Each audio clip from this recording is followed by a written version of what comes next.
अपने हमारे देश में जो अभी पहलगाम में हुआ और जो लोग भी शहीद हुए, जितने भी हमारे भाई बहन बच्चे जिन्होंने भी जो परेशानी झेली, पहली बात तो मैं खेद व्यक्त करती हूँ। और पूरे हिंदुस्तान में आज जो गुस्सा है, उस गुस्से के साथ साथ कुछ सवाल भी हैं। और सवाल वही है जो मुख्यमंत्री नरेंद्र मोदी जी ने प्रधानमंत्री मनमोहन सिंह जी से पूछे थे।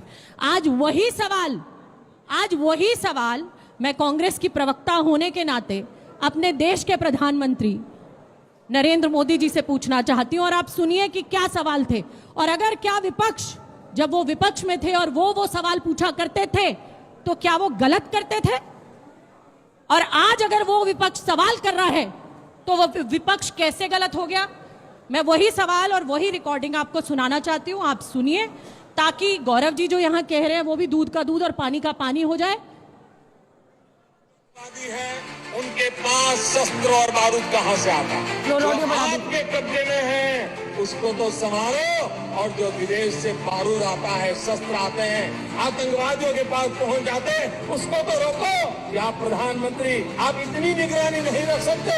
ये जो धन विदेश से आकर के आतंकवादियों के पास जाता है, आपके हाथ में है, आप उसको क्यों नहीं रोकते हैं? प्रधानमंत्री जी, आप मुझे बताइए, सीमाएं आपके हाथ में है, कोस्टल सिक्योरिटी आपके हाथ में है, बीएसएफ सेना सब आपके हाथ में है, नेवी आपके हाथ में है, कि विदेश से घुसपैठ के कैसे घुस जाते हैं? आप जवाब दीजिए। व्यवस्था आपके पास है, सारा कम्युनिकेशन भारत सरकार के अंडर में है।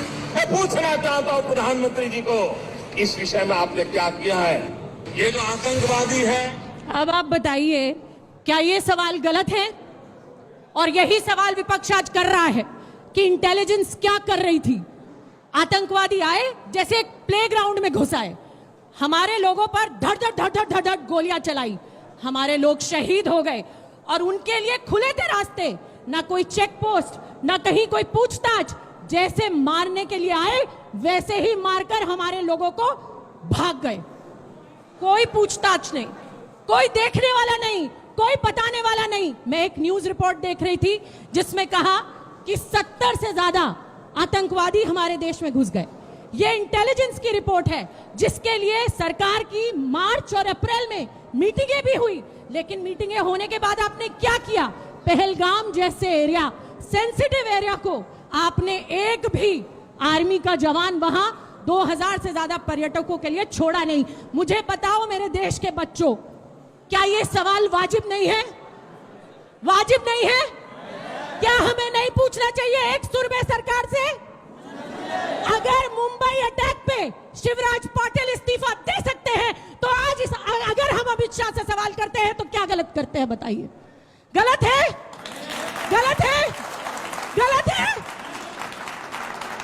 यही सवाल हम कर रहे हैं। और हाँ, हम जवाब चाहते हैं, हम ऐसा जवाब चाहते हैं जैसे इंदिरा गांधी ने लाहौर में तिरंगा फहरा कर लिया और पाकिस्तानी आर्मी की पतलून उतरवा दी।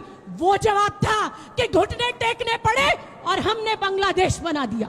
ये जवाब हमें चाहिए। ठीक है, अब बातों से, लंबे लंबे भाषणों से, शेरों से, चुनावी रैलियों में वोट मांगने से शहीदों के नाम पर काम नहीं चलेगा।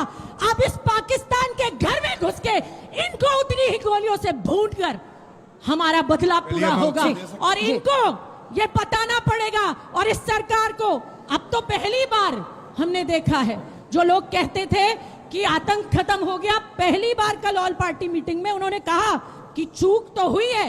हम भी वही सवाल कर रहे हैं कि आखिर कैसे हुई है, जो आप आज बता पा रहे हैं कि 4 लोग आए चले गए, उनकी तस्वीरें आज रिलीज हो रही हैं। उससे पहले ये इतनी जल्दी काम क्यों नहीं हुआ कि हमारे वो 28 लोगों की जान बच पाती?